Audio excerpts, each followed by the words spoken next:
ஏற்கனவே சொன்னல Frank carry அவர் தான் இதோடைய ஆர்கிடெக்ட்டு. ஒரு பிரபலமான கட்டிடங்கள் எல்லாத்தையும் உருவாக்குனவர். ஸோ அவருடைய க்ரியேட்டிவிட்டியில் தான் அந்த ஃபேஸ்புக் மெட்டா ஆஃபீஸையும் உருவாக்கியிருக்காங்க.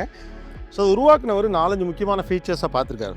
ஆக்சுவலாக கலிஃபோர்னியாவில் தொடங்கப்பட்ட பெரிய நிறுவனங்கள்லாம் ஆரம்ப கட்டத்தில் கராஜாக இருந்திருக்கு. நீங்கள் ஆப்பிளாக இருக்கலாம், அமேசானாக இருக்கலாம், ஏன் ஃபேஸ்புக்காக இருக்கலாம், எல்லாமே கராஜ்லேருந்து தொடங்கப்பட்டது.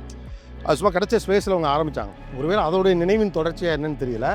ஆஃபீஸ்லாம் பார்த்தீங்கன்னு வச்சுக்கோங்களேன், சார்ஜாக கிடக்கும். அப்புறம் பார்த்தா வெறும் கண்ணாடி தான் இருக்கும், ஒரு கியூபிக்கலாக இருக்கிறது அப்படின்னு. ஏன்னா அங்கங்கே குட்டி குட்டியாக சில ரூம்ஸ் வச்சுருக்காங்க, ஒருவேளை தனியாக போய் உட்காந்து வேலை பார்க்கணும் அப்படிங்கிறதுக்காக.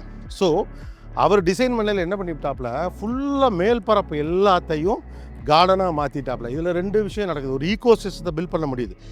என்விரான்மெண்டலி இவ்வளவு கட்டிடங்கள் இருக்கிறப்ப ஒரு ஹீட்டு வரும்ல, அதை ஈக்குவலைஸ் பண்ணி சில்லுன்னு ஒரு கிளைமேட். இப்போ ஆக்சுவலாக கீழே வந்து ஹாட்டாக தான் இருக்குது, மேலே வந்தோம்னா நமக்கு வந்து கொடைக்கானல் டூருக்கு வந்துருப்போம்ல, அந்த மாதிரி நல்லா சில்லுன்னு இருக்குது. அப்போது வந்து அந்த ஈகோ சிஸ்டமில் ஒரு பேலன்ஸ் கிடைக்குது, நேச்சரோடு சேர்ந்து இருக்கிறதுன்னு. நீங்கள் யோசிச்சு பாருங்களேன், ஒரு 4000-5000 பேர் இந்த கேம்பஸில் மட்டும் இருக்காங்க. இவங்களுக்கு வெறும் பில்டிங்ஸாக மட்டும் இருந்தால் மென்டலி இது எப்படி இருக்கும்? ஆனால் பூரா பேர் இங்கே கிளம்பி வந்துடுறாங்க, கிளம்பி வந்துட்டு உட்காந்து ஒர்க் பண்ணுறாங்க, எல்லாம் பண்ணுறாங்க. தம்பி சொன்னாப்புல இந்த மாதிரி இந்த வாக்வே இருக்குல்ல, எல்லா நேரமே மீட்டிங்ஸ் எல்லாம் பார்த்தீங்கன்னா கீழே உட்காந்து கேபினில் தான் பண்ணிகிட்டு இருக்க மாட்டாங்களாம். அவருக்கு ஒரு மேனேஜரோட ஒரு மீட்டிங்னா அப்படியே ஒரு வாக்கிங் போயிட்டு, அப்படியே ஒரு காஃபி எடுத்துகிட்டு ஒரு வாக்கிங் போயிட்டு மீட்டிங்லாம் அப்படியே பேசிக்கிட்டு, அதுக்கப்புறம் ஒரு வேளை தேவைப்படுச்சுன்னா கீழே போய் லேப்பில் அதை ஒர்க் பண்ணிக்கிறது. இல்லை தான் பாதி வேலை ஃபோனில் முடிஞ்சிடுமே. இதுக்கு நடுவில் இந்த பக்கம் தான் ஜாலியாக உட்காந்து பேசிகிட்டு இருக்கேன். அதாவது இது எப்படி இருக்குதுன்னு கேட்டால், இந்த ஆளுங்க எங்கே இருக்கான்னு கண்டுபிடிச்சாலும் கேம் வைப்பான், இல்லை அது மாதிரி இருக்குது. இது என்னன்னே எனக்கு புரியலை. ஆஃபீஸுங்கிறானுவ, அங்கேயும் பார்த்தா 2 பேர் தனியாக இருக்காங்க.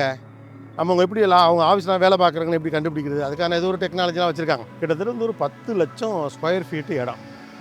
அதில் ஆஃபீஸ் அங்கே இருக்குது, கார்டன் இங்கே இருக்குது, கஃபிடேரியா இங்கே இருக்குது, முடிவெட்டுறதுக்கு ஒரு இடம் இருக்குது, ரெக்ரியேஷனுக்கு ஒரு இடம் இருக்குது, ரிலாக்ஸேஷனுக்கு ஒரு இடம் இருக்குது, அமைதியாக இடம் இருக்குது, மூச்சு இழுக்கிறதுக்கு ஒரு இடம் இருக்குது, காற்று வாங்குறதுக்கு ஒரு இடம் இருக்குதுன்னு எல்லாம் சொல்கிறாங்க. ஆனால் எல்லா இடமே வேலை பார்க்குற இடம் தான். ஐடியா அவ்வளோதான்.